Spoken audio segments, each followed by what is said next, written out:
In this video, we're going to talk about one of the filmmaking stages you should know about, which is pre-production.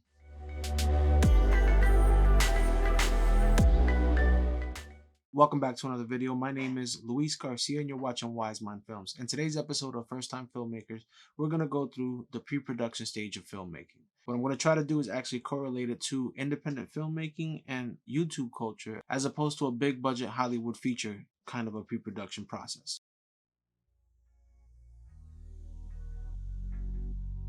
Once you decided on locations, you're going to want to make sure that you secure them. If you're not using your own home, make sure that you are asking permission to shoot where you need to ask permission for. And of course, even if we are doing this with no budget, even if we are just making an independent film, it is still good to get in the habit of getting release forms signed. So if you do have friends or family members with restaurants, barbershops, some kind of a business that they allow for you to film on their premises, I think it's better for the both of you if you get something in writing.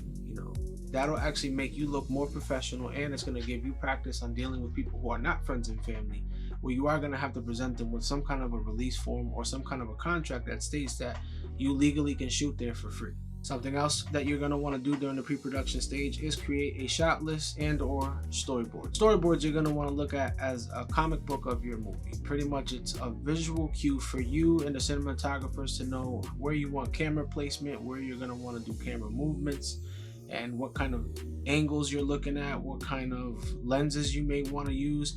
So by visually mapping it out on storyboards, it's actually going to be helpful for you in the long run, and it's going to convey the vision of the film to everybody on set. Don't worry if you're not artistic. Not everybody can draw really beautiful, dope storyboards. I am the king of stick figure storyboards. So as long as you get a general idea of how you want things to go, stick figures are still just as good. Now, a shot list is going to keep you as a director and your cameraman, or if you are the director / cameraman, it's going to keep you focused on set. Now, a shot list is simply exactly what it is, a list of the shots that you want. So instead of carrying around a big binder with all the storyboards, you just have a list for each particular scene as to what shots you're trying to get, whether it's a close-up, a medium shot, an extreme wide angle, whatever the case is. You're going to have all this written down on the shot list. Now, yes, there are apps that can help you with that, but they cost money, when you can easily just use the Note app on your phone or any word processor to create a shot list. Next part of pre-production is distribution. You're going to have to think about how you want to distribute your film. Now, if you want to put your film on Netflix, if you want to try to put it on Amazon, you got to remember and realize that these places actually have a requirement as to how you're going to submit deliverables.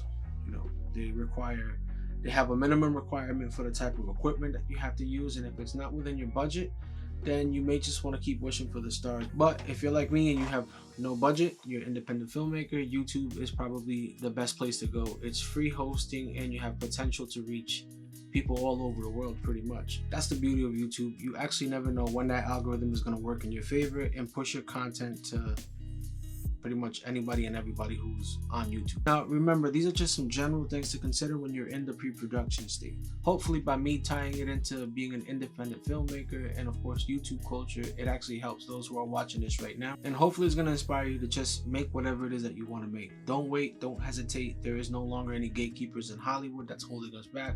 Like I said, YouTube is free hosting. It's a place for you to distribute your work. So we truly are living in a golden era of being a content creator and a filmmaker. So we have access to some of the best equipments at really, really good prices.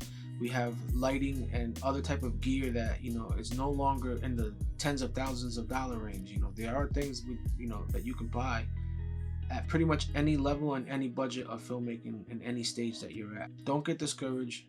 Keep making. A short film or a feature film that we create today can tomorrow be seen by enough people, or more importantly, the right people who's going to open up the right doors. So remember, like, comment, and subscribe. Hit the notification bell for more videos like this. And until next time, consume less and create more.